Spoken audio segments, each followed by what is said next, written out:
sakit mah yang berhubungan dengan rasa nyeri di ulu hati gitu Pak Ustadz. Nah, dia punya sakit mah, nyeri di ulu hati, dan kadang-kadang kalau sudah kumat itu dia mau muntah dan sampai ke kepala, cenut-cenut, muntah hanya keluar semacam lendir aja begitu Pak Ustadz, dan itu berlangsung beberapa jam gitu. Itu pertanyaan dari netizen yang ada di Bali, kayaknya ini ada di Bali. Monggo Pak Ustadz, bagaimana penjelasannya menurut akhlak? Bagaimana? Ya, alhamdulillah, terima kasih itu para sedulur, sahabat beriman, teman-teman, guys. Assalamualaikum warahmatullahi wabarakatuh. Waalaikumsalam warahmatullahi wabarakatuh. Jadi pertanyaan bagus sekali. Pertanyaan ini biasanya muncul dari saudara-saudara kita yang selalu kalau sakit di perut, dan itu sudah bertahun-tahun, analisa dari teman-teman dokter hanya asam lambung. Ya nggak bisa disalahkan ya teman-teman dokter, karena memang ilmunya memang kalau seperti itu asam lambung. Kalau dari sisi apa sih, dari sisi akhlak, kemudian apa sih yang terjadi, insya Allah sebenarnya ya atas izin Allah itu sebenarnya. Jadi yang pertama kali dari sisi akhlak itu ada dua kemungkinan. Kalau memang itu di ulu hati, kemudian di perut, saya bilang ulu hati ini bisa aja lambung, kemudian di perut ini ya usus dan sebagainya isinya itu. Kalau di ulu hati itu, kalau dari sisi akhlak berhubungan dengan seseorang yang sakit di daerah ulu hati ini, agak susah menerima masukan, agak susah menerima nasihat orang lain. Awalnya begitu. Apalagi kalau dia sakit mutah, berarti dia kalau diberi masukan, diberi nasihat itu ngebantah, membalikkan. Pokoknya kalau diberi masukan atau nasihat, entah itu orang tuanya, entah itu pasangannya, itu membantah. Nah itu ketahuan kalau mamanya dia makan selalu keluar lagi. Itu ceritanya makan itu sama seperti nasihat, nanti dikeluarkan, hatinya nggak mau, lambungnya nggak mau terima. Itu terjemahan dari akhlak, dan itu dicirikan oleh Allah Ta'ala seperti itu. Jadi kalau itu ingin sembuh, umpamanya punya anak yang belum akil balik, masih bayi atau masih pokoknya belum akil balik, kalau dia itu diberi susu mutah, dimakan mutah, ini berarti ada salah satu orang tuanya yang kalau diberi masukan, nasihat, ilmu-ilmu yang baik itu membantah, berkata-kata kembali. Jadi itu biasanya anaknya mutah, atau dia sendiri besok kalau dia sakit cirinya mutah. Jadi sakit apa aja itu dia itu mutah. Nah di sini harus kita sadari dari sisi akhlak itu seperti itu. Di ulu hati kalau dia mual biasanya susah menerima nasihat orang lain.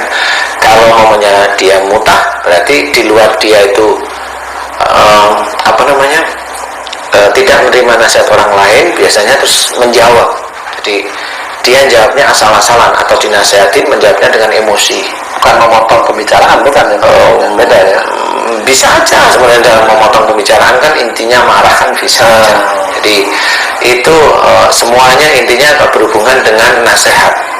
Nasihat untuk memperbaiki dia sendiri, tapi dia tidak mau. Umpamanya seorang istri dinasihatin suami, dia menolak, nah itu nanti anaknya ada yang seperti itu. Dan kalau ciri sakit dia sendiri, istrinya ya begitu, nanti muntah-muntah, pusing, muntah-muntah, seperti itu. Yang dianalisa dokter ya masuk angin biasa. Nah seperti itu. Nah ini yang di ulu hati. Kemudian kalau yang di perut, biasanya kecenderungan kalau ada persoalan-persoalan dalam rumah tangga, perut itu isinya usus ya. Usus itu dipergunakan untuk menyerap sari-sari makanan. Nah, kalau menyerap sari-sari makanan itu berarti adalah di dalam kehidupan berumah tangga. Ini saya analogikan. Di dalam kehidupan berumah tangga itu ada sesuatu yang harus kita serap menjadi ilmu, bisa menjadi lebih dekatnya kita kepada Allah Ta'ala, atau yang kita tolak. Kita tolak karena memang itu keluar dari syariat. Ya, contoh umpamanya kita punya istri, omongannya itu tidak kurang baik, atau senangannya ngerasain orang atau ini, nah itu kita tolak. Dengan cara tolak bukan dimarahin, tapi hentikan bicaramu, yang, bu, dek dan sebagainya, hentikan, kamu nggak boleh ngomong seperti itu, menolak namanya. Dan bukan menolak tapi memperbaiki. Jadi intinya adalah kita harus menolak. Nah, itu ciri dari usus.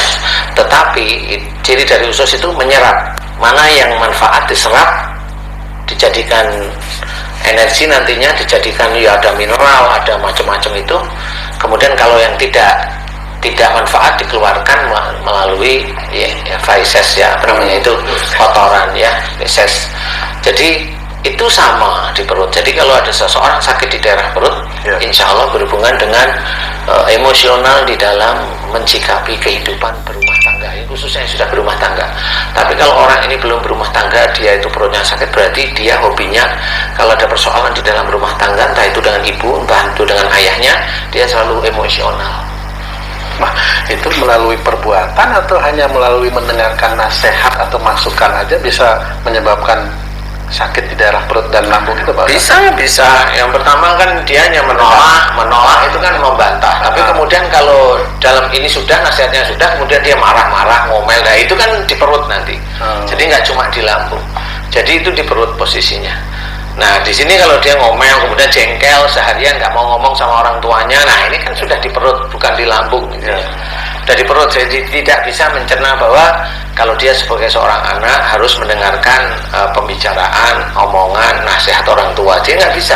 Jadi menyerap itu nggak bisa, sehingga itu insya Allah nanti sakitnya rata-rata di perut. Di perut rata-rata. Kalau maunya dia di ulu hati sakit, berarti dia sendiri susah menerima masukan atau nasihat dari orang tuanya atau dari pasangannya, seperti itu. Nah, apapun itu Pak Ustadz ya, apapun nasihatnya ya. Apapun nasihatnya sebenarnya. Kalaupun umpamanya seorang tua kita itu memberikan nasihat salah, ya nggak usah dilawan, diemin aja dulu, diemin dulu. Kemudian kita yang istighfar, jangan sampai emosi. Kemudian kita muji Allah dengan bertasbih.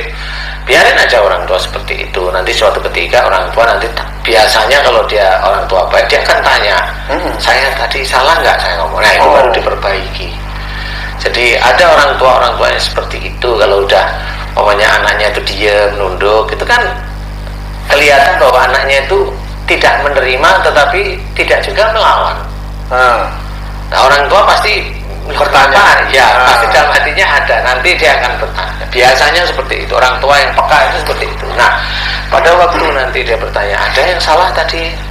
Ya maaf ya Pak, maaf ya Ma, pokoknya baru diceritain. Tadi Papa ngomong begini, atau tadi Mama ngomong seperti ini.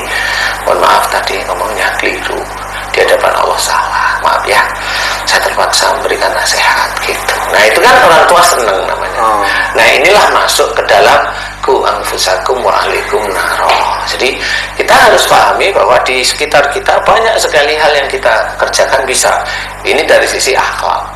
Nah kalau dari sisi tidak akhlak, ini banyak sekali yang masuk itu. Jadi kalau di ulu hati, bisa aja dia dulunya sering ke orang pinter minum air putih. Itu yang di luar akhlak. Itu di luar akhlak ya, minum air putih.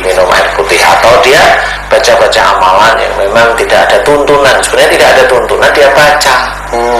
Nah biasanya kalau mamanya mengganjal, biasanya mamanya di sini ada para guys nih, para teman-teman beriman nih. Saya memang dulu waktu saya belajar ngamalin langsung mamanya langsung Nah ini coba diingat. Dulu sebelum ngamalin dia sering ke orang pinter minum air putih, enggak seperti itu. Kalau dia betul nemuin, berarti yang dari orang putih, yang dari orang pintar itu dengan amalannya dia bentrok. Nah, ini orang nggak pernah tahu bentrok, atau dia nggak pernah tahu orang pinter, tetapi orang tuanya nggak taunya dulu kakeknya atau buyutnya orang pinter, jadi ilmunya ada di daerah ulu hati. Nah itu bisa aja bentrok dengan amalan dia. Seperti itu kalau di ulu hati. Di luar maunya dia sebenarnya bukan tipikal orang yang gampang emosional. Kalau diberi nasihat ya ini beda ya, berarti ada unsur yang seperti itu. Kemudian kalau di perut macam-macam, hampir sama. Relatif antara ilmu dari orang pintar itu sudah dari sejak kecil, kemudian dari dia ngamal-ngamalin sesuatu untuk membaca memang niatnya bukan karena Allah Ta'ala, itu pasti nanti akan masuk. Jin itu akan masuk kepada apapun yang dilakukan oleh manusia yang niatnya bukan lillahi ta'ala. Jin itu insya Allah masuk siapapun orangnya, orang Indonesia kayak, orang Cina kayak, orang Amerika kayak, orang Eropa kayak, orang Arab pun sama. Kenapa seperti itu? Karena memang orang itu disuruh hidup itu harus lillahi ta'ala. Inna sholati wa nusuki wa mahyaya wa mamati lillahi rabbil alamin. Ini harus kita ketahui. Sesungguhnya sholatku, ibadahku, hidupku dan matiku hanya untuk Allah Rabbul Alamin. Berarti harus sholat kita lillahi ta'ala, ibadah kita, baca Quran harus lillahi ta'ala, dalam kehidupan bersuami istri harus lillahi ta'ala, kan semuanya harus lillahi ta'ala nih. Jangan sampai kita menggunakan itu untuk duniawi. Hanya itu aja. Kalau kita lihat seperti itu. Nah, kalau memang kita menggunakan untuk duniawi, ya kita harus sadari kalau besok itu banyak makhluk, ya jangan kaget. Itu makhluk yang masuk ke dalam tubuh manusia itu Pak Ustadz, itu apakah dia selalu masuk akan ke perut, ke usus, atau dia masuknya kemana, sehingga kok itu juga ada unsur-unsur begitu ya, yang menyebabkan sakit itu ya, ini kan di Indonesia memang kan banyak seperti itu. Makanya di luar ada sihir telur santet, makhluk itu ada masuk. Nah kalau sihir kan ditanam ya dia. Sihir itu ditanam. Kenapa sihir itu ditanam di perut? Biasanya untuk tumbal. Kenapa tumbal itu rata-rata cewek? Karena kalau tumbal itu cewek, biasanya nanti berhubungan dengan anaknya dia yang nanti akan dikorbankan. Masya Allah. Jadi kalau tumbal laki-laki ada, tapi sangat jarang sekali. Rata-rata pasti cewek. Rata-rata pasti cewek. Nah inilah yang harus kita ketahui. Nah kalau sudah begitu, ya cari memang ahlinya siapa. Kalau cari memang ahlinya siapa. Kalau memang udah bertahun-tahun nggak bisa, berbulan-bulan nggak bisa, di ini nggak bisa, ya sudah, memang rata-rata orang-orang tersebut memang nggak tahu isinya apa. Nah ini yang harus kita ketahui, bahwa rata-rata tumbal itu di perut, biasanya mendesak ke daerah ulu hati. Jadi ada sesuatu di perut, kemudian kalau ada orang itu bilang ada yang naik di ulu hati, nah berarti itu jelas bukan penyakit fisik, berarti ini penyakit yang non fisik. Berarti penyakit ini analisanya cuma satu, ini metafisik, dan harus diselesaikan dengan orang yang ahli, diizinkan oleh Allah Ta'ala. Begitu. Oke, terima kasih banyak Pak Ustadz.